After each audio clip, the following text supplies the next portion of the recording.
what you're given, that's how we live it. Don't be mad at the system, it's simply how we've existed. My position is that the black woman's disrespect and rebellion against the leadership and the authority of the black man is a direct cause of the breakdown in our black family structure. Now, of course, there are many black people who consider those fighting words, because as black women, we have never been subject to the kind of examination that our men have been subject to since we have been here. We have been somewhat protected and shielded from any kind of critiquing about our personal behavior, whereas our men have always been up for examination. The book is not an attack on black women. I have never said that all black women do everything that I list in my book. None of us have lived long enough to do everything that I list in the book, but most of us do some of the things that I've listed in my book. And I do say that it is not because of generalizations that we are all victimized by some of the negative patterns of behavior in the book, but the book just represents our collective contribution. This is some of everything that we have done, or that we do daily, that contributes to the breakup of our relationship, the destruction of our man, and the failure of our children to be able to function. They did not tell us that all of that, being my own person and I'm independent, would lead to separation, loneliness, celibacy, and lesbianism. They didn't tell us that if you give up the man, you're going to take one of these things and it's worse and it will destroy your nation. They didn't give us that information. They made us think that it was some kind of glorified position to brag about the fact that I got my own job, my own credit card, my own car, so I don't need no man. I don't even know how we got that mixed up. Ain't none of that got nothing to do with being with no man.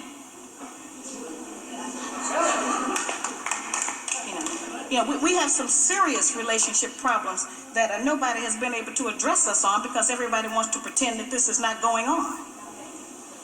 Over 60% of our women are single, widowed, separated, or divorced. They don't have a man.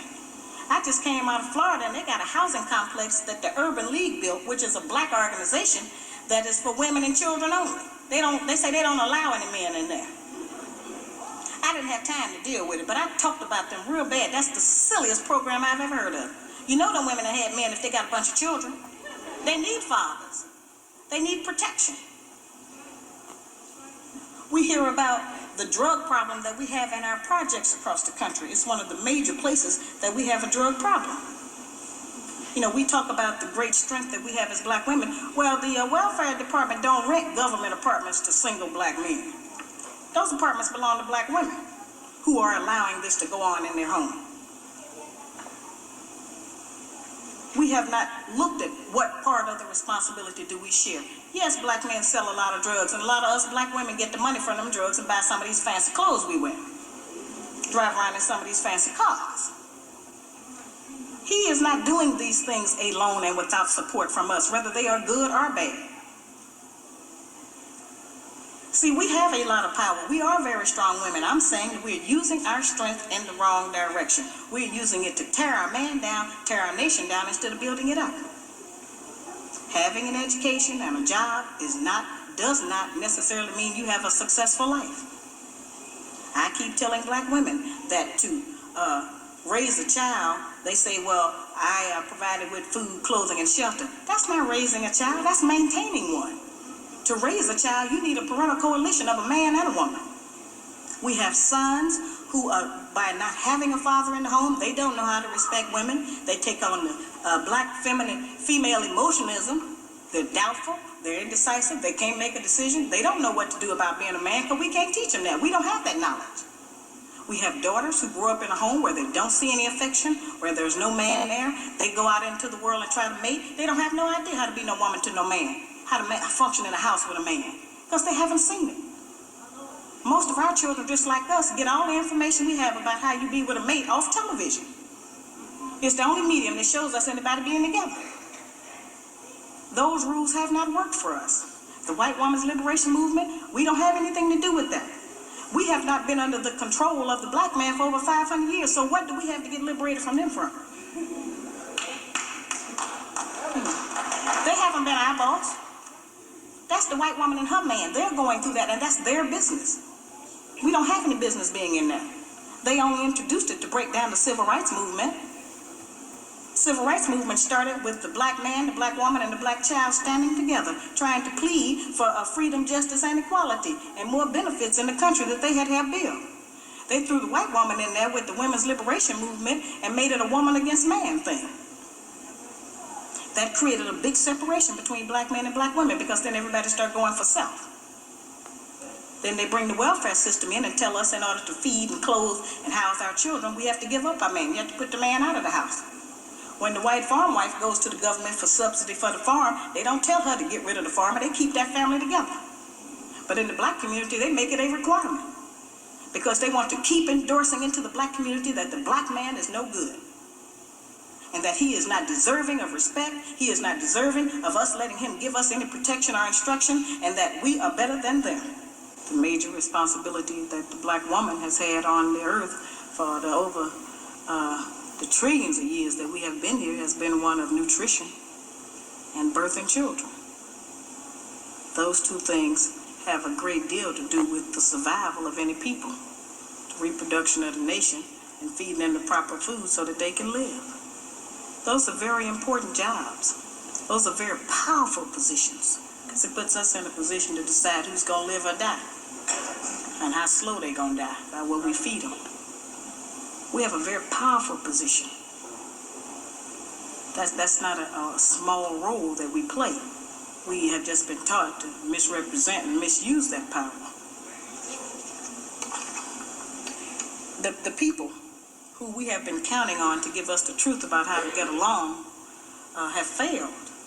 The white people don't know how to get along. They don't have that information themselves. They don't get along with nobody on earth.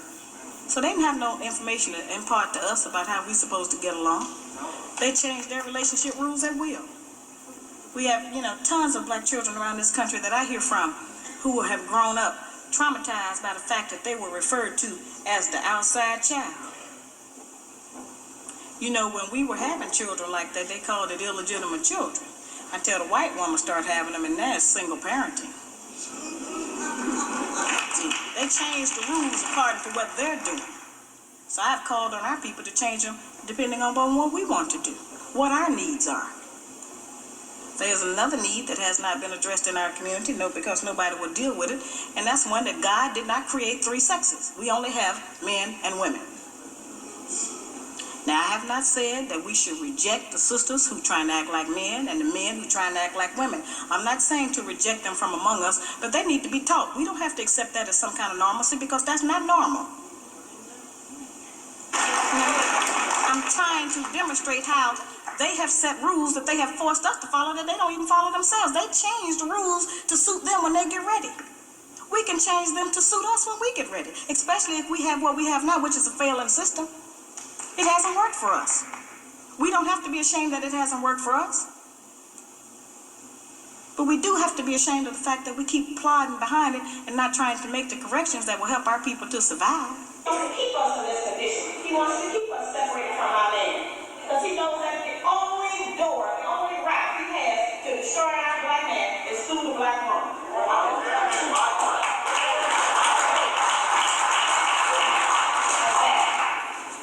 Doesn't matter what the woman's educational background is.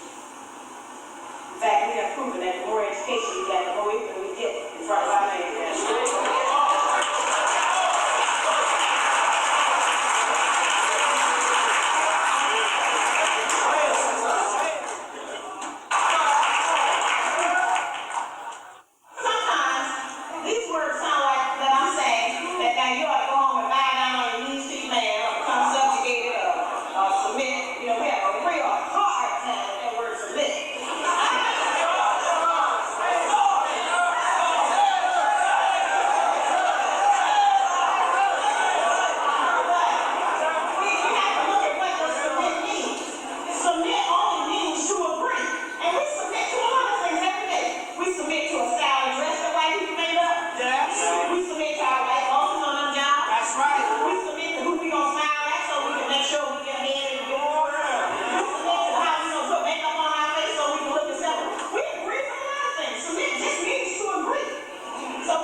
represent the missing link as black women.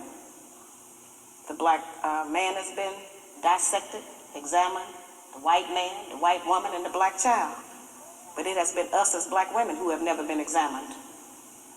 We have been protected, we have been insulated, we have been kept from any kind of criticism about our personal behavior in the home and outside of the home. And we have been given the false compliment that we are the backbone of the black nation. There is no doubt in any community in this country that the men in those communities are the backbone of their nations. There is no doubt in the white community that the white man is the backbone of his nation. The European,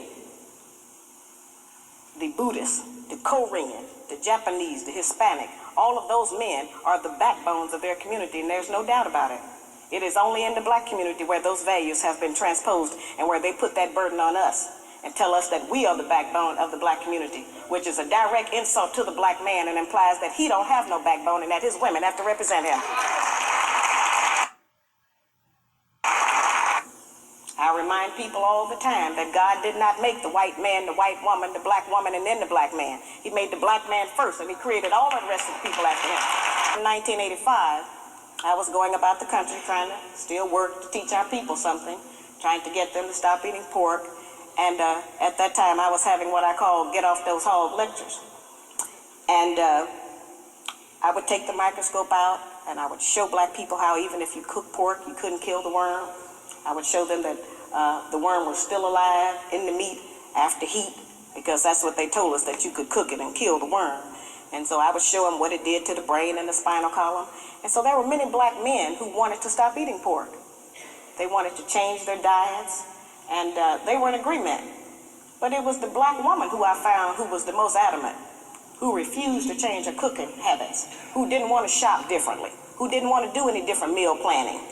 And so I say, well now, if we are refusing to provide the black man with the proper physical food when we know food is what sustains life, then what else are we keeping from him? What you're given, that's how we live it. Don't be mad at the system, it's simply how we've existed.